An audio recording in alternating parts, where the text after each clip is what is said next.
Okay, so as we know, languages plays a major role in trademark law, especially when it comes to the examination of EU trademark applications, and also in relative ground cases, and when we're dealing with the distinctiveness of the earlier mark, and also in the conceptual and oral comparisons of the signs. So, the underlying question is, therefore, we need to address is what is the referenced language? And traditionally, we know that at the national level, trademarks were only examined in the official national languages or languages. This was also the initial position which was defended within the framework of the then community trademark. Article 7.2 of the then Community Trademark Regulation provides that the registration of a trademark must be refused if one of the grounds of refusal foreseen under Article 7 of the EU-TMR applies in part of the EU. So this was traditionally interpreted as referring to the official languages of the European community. However, this principle nowadays is far more complex as the number of official languages involved in the process is remarkable, especially taking into consideration the cultural differences, the diversity in the languages, the influx of migrations, the movement of people within the EU, let alone. So the assessing the actual knowledge of foreign languages or specific words within a relevant part of the EU or for a relevant part of the public can indeed be like shooting at a moving target. So if we briefly look at the legal context, well, we have, according to Article 1.2 of the EU-TMR, we know that an EU trademark shall have unitary character. It shall have equal effect throughout the Union.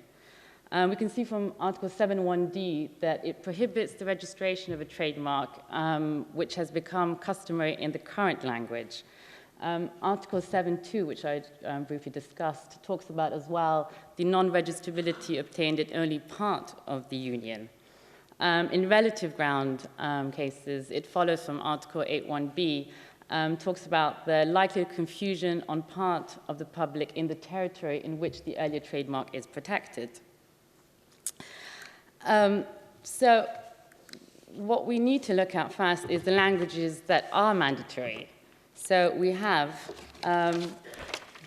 what we call, according to the 24 languages, the official languages. So according to the EU trademark regulation, a trademark must be refused if it's descriptive in any of the official languages of the EU, regardless of the size of population of the respective country. This was stated in the company line case and also in the Medved case. However, the next question we need to ask ourselves is whether these official languages of the EU are actually official languages of the member state. Well, the reply to this is there are two official languages of member states which are not official languages of the Union. And one is the Luxembourgish and the other one is Turkish, which is an official language of Cyprus. The judgment of the General Court of Hilim actually clarifies this position and confirms that all languages, all official languages of the member states which are not official languages of the EU must be considered. In this case, it was Turkish, and it stated that while Turkish is not an official language of the EU, it was, however, an official language of Cyprus, and as a result, Turkish is understood and spoken by a part of the population of Cyprus and should be taken into consideration. This was also subsequently followed by the boards in the Güven case, Güven meaning in Turkish trust. And the board stated there that since Turkish was an official language of Cyprus, the size of the Turkish-speaking population in Cyprus was irrelevant. So what about the co-official language of certain member states? For example, in Spain, we know under the Spanish constitution that Spanish is the official language of Spain. But there are other four languages, namely the Basque, Catalan, Valencian, and Galician, which also enjoy the status of co-official languages. And these also need to be taken into consideration. And we can see this from this case, this Espetec case, from the judgment of the Court of Justice. The main issue there that was raised was whether Catalan should be taken into account in the assessment of the descriptive character of the mark applied for, which was Espetec, which means in Catalan it's it's a type of sausage. Essentially, in that judgment, the court stated that no official status is required for a language in order to find that a word can be understood in part of the Union within the meaning of Article 7.2. Moreover, a part of the Union within the meaning of Article 7.2 does not have to correspond to the geographical territories of the member states either. What actually begs, this judgment begs the following up question, though: how large then a population within the EU should be in order for its language to be considered part of the EU? So that's just an open question for you all. Other languages with special status within the EU also have to take into consideration, for example, the Welsh and Scottish Gaelic has also been given this privileged status and was granted by the EU Council. And these languages have also been acknowledged by the Office and the General Court. So basically, we find ourselves with at least 30 languages that have official character, an accountable amount of officially recognized minority languages, member states with multi-languages, such as, for example, what Karina mentioned, Belgium, they have 3 official languages, German, French, Netherlands. I list here a few of those official languages of the member states. But what about words or languages that are in common parlance in the EU? For instance, like the American English or the French Canadian or Australian? Well, the case law shows that, in general terms, words peculiar to American English are presumed to be known by the English-speaking consumer in the EU. This was confirmed in the memory case. And also, quite interesting, in the coffee store case, the General Court added that the European public is very frequently exposed to American English through the media in particular. Therefore, it could be reasonably concluded that the English-speaking EU consumer was aware of the meaning in American English as well. So the burden is, there seems to be a presumption to be known unless proven otherwise. And to prove otherwise, this would be rested on the applicant to show this. This presumption to be known unless proven otherwise was also followed and seen in the board's decision, this fracas case, in relation to Brazilian Portuguese. In that decision, the board held that the definition of the term fracas, which means mild, Brazilian, on which the examiner relied on, was only known in Brazil and not in Portugal, as evidenced by 2 linguistic experts. It seems that the same reasoning should be applied with respect to French, Canadian, and South American Spanish. So we've got also dialects. So dialects, it seems, that also will be considered if they are known to a reasonable amount of persons. So trademarks that are descriptive, or that have a descriptive meaning in one of the dialects of the official languages of the member states, they will be objected by the office. And here are some examples from the boards and also from the first instance. However, interesting, the decision El Tofillo from the courts. Here, the trademark applied was behind me, this El Tofillo, in relation to inter alia cheese. El Tofillo refers in the Canarian dialect to a milk container. The General Court, however, stated that this term was not known, and this term they seem to be using quite frequently in a number of their judgments, to a non-negligible part of the relevant consumer. And it based its finding on the fact that, firstly, the word was not included in the Spanish dictionary, and this tends to show, accordingly, according to the General Court, that this is an indication that tends to demonstrate that there's a lack of knowledge of this term by the average consumer, if it's not present in the referenced dictionary. Moreover, in the present case, the dialect was only known by elderly people living in Fuerteventura. So moving on to ancient words or unspoken words, old words, we can call them, such as the medieval English or Old French, Old Finnish. As we all know, languages change over time, and so some of the words are no longer in use or just simply disappear.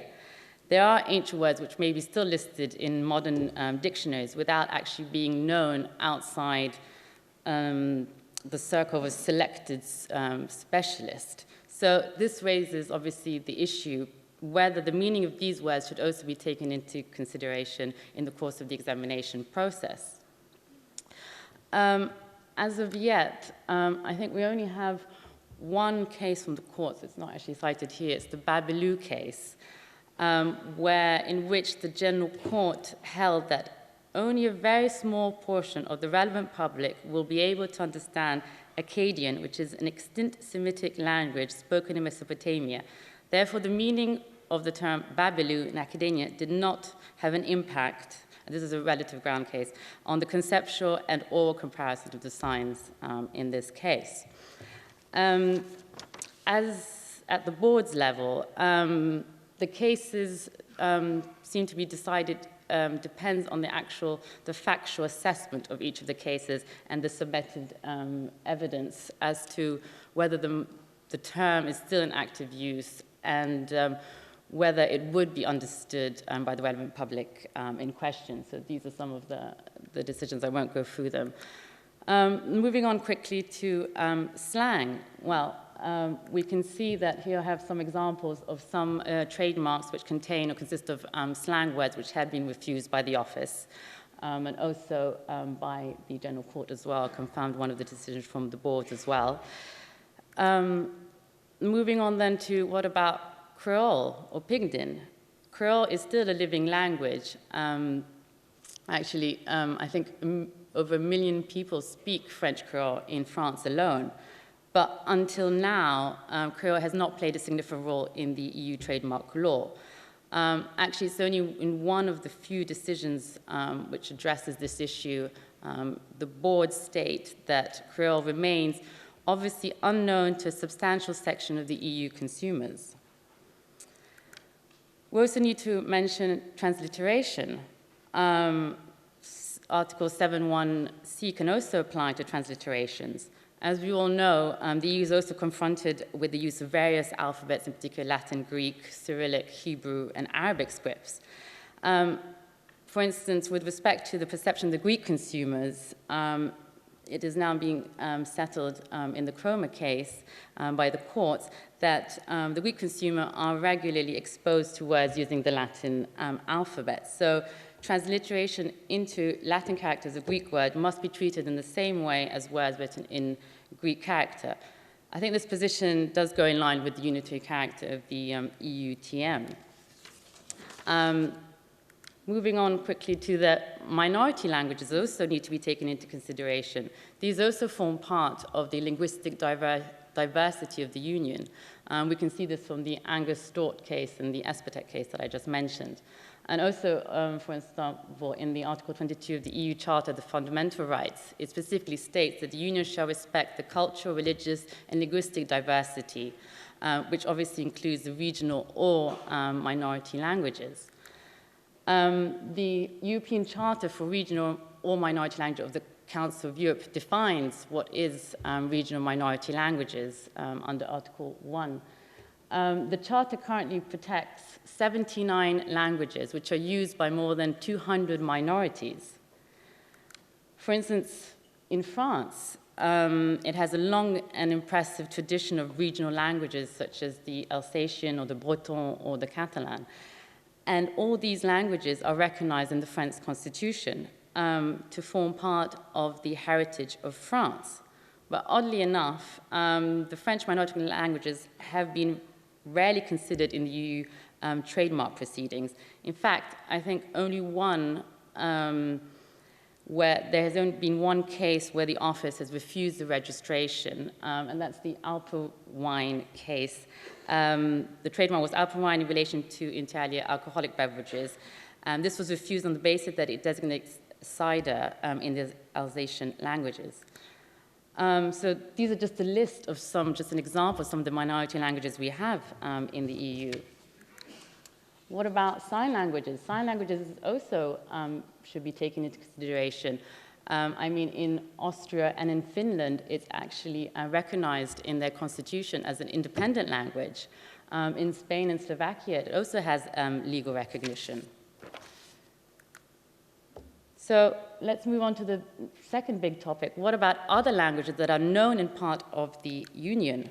Well, as we said, Article 7.2 talks about this part of the Union. Traditionally, the office was limited to the examination process to the official languages of the EU.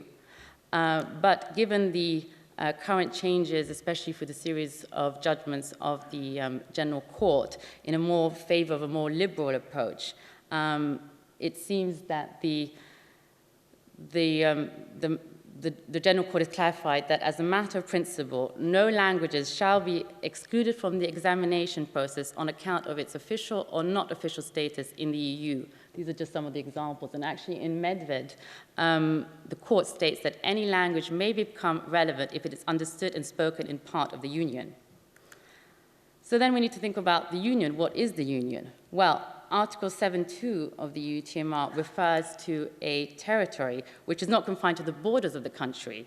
So it can be very well extend to a region spreading over several member states, or can be composed of a mosaic of territories.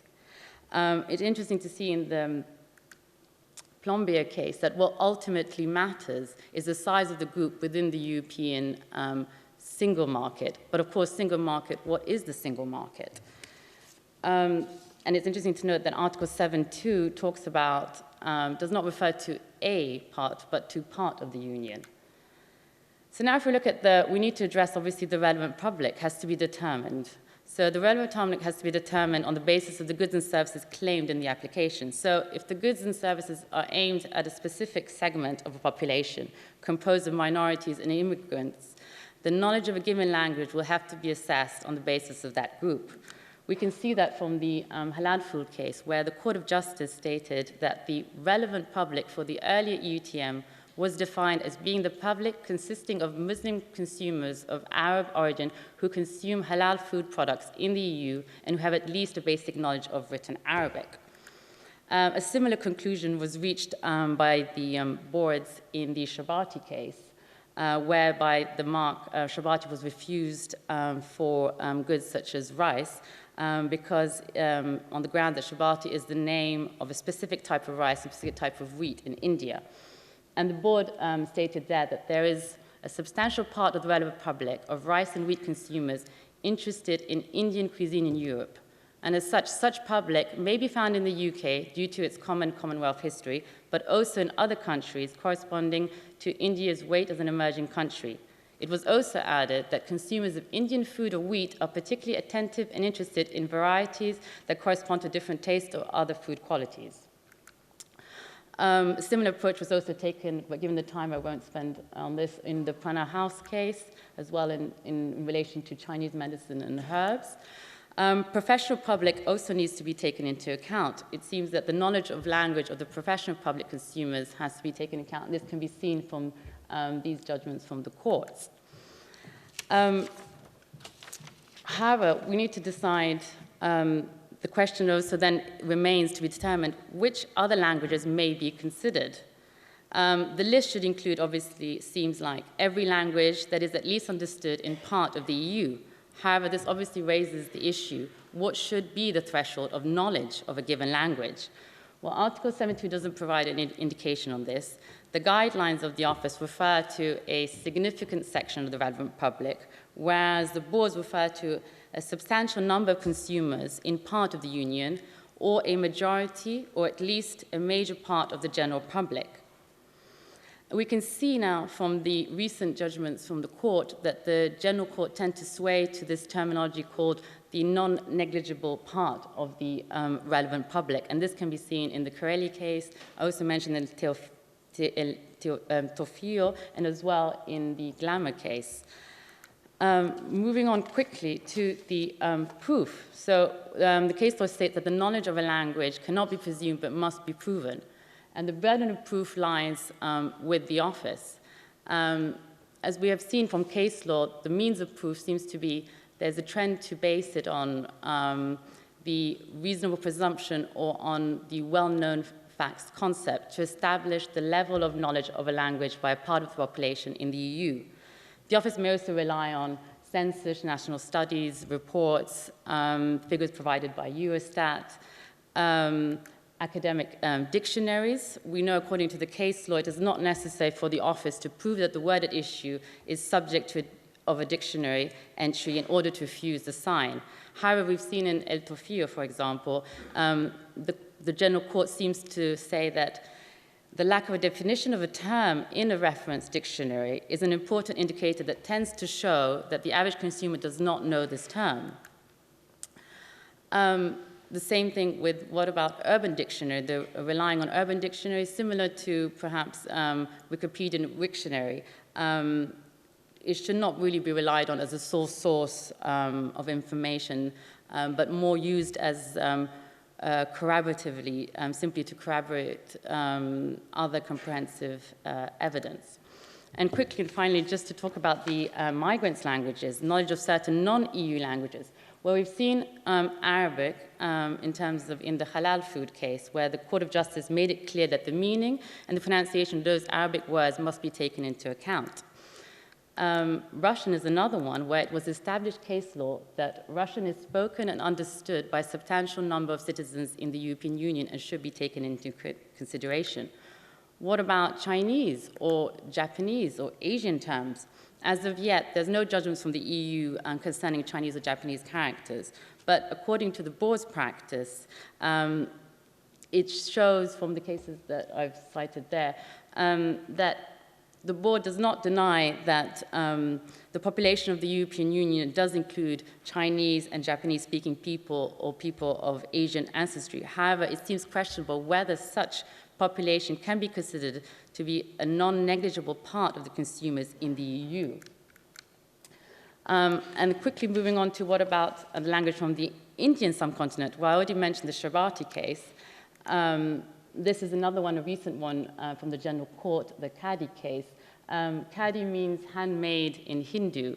The General Court in this case stated that the word was not known by the relevant part of the population in the EU speaking Hindu. The fact that the term was controlled and regulated in India under the Indian law was not relevant for the purpose of assessing the level of awareness of the term by the relevant public, namely the general public of the European Union. Finally, we have, what about internet jargon? Well, we've seen that the case law has acknowledged as a well-known fact that internet jargon, including emojis and smileys, is widely used amongst teenagers and young adults and should be therefore taken into consideration in the assessment of the distinctiveness of the trademarks. With respect to Latin, the court regularly has recalled that it is a dead language which is not known to the average consumer within the Union.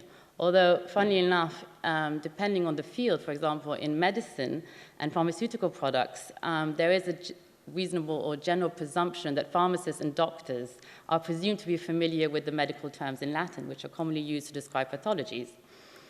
And finally, moving on to Esperanto. So, Esperanto obviously is not considered to be, an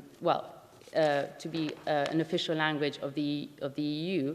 And in fact, in the Babilou case, it was stated that that language has only a limited number of speakers within the EU, and as such, it was considered that neither of the two marks at issue in that case had a meaning, so there was no conceptual comparison could be made as a result.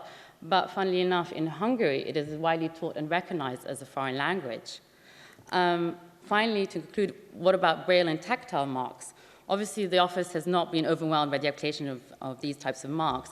However, the board has recognized the Braille language in its decision in relation to this mark for the term luck. So to conclude, we have 24 official languages, 2 more national official languages, at least 6 co-official languages, an influx of minority languages, dialects, slang, and an important number of non-indigenous languages. I mean, it is true that some people say the EU is definitely a Tower of Babel. And we can see from its case law that the EU trademark system is trying to promote and preserve this linguistic diversity, and we can see this from the case law, from the boards, from the office, and also from the courts over the last couple of years, by trying to take and address this unique situation and put it in a more pragmatic manner by interpreting Article 7.2 as being language neutral. Thank you very much. I'm sorry for taking up the time.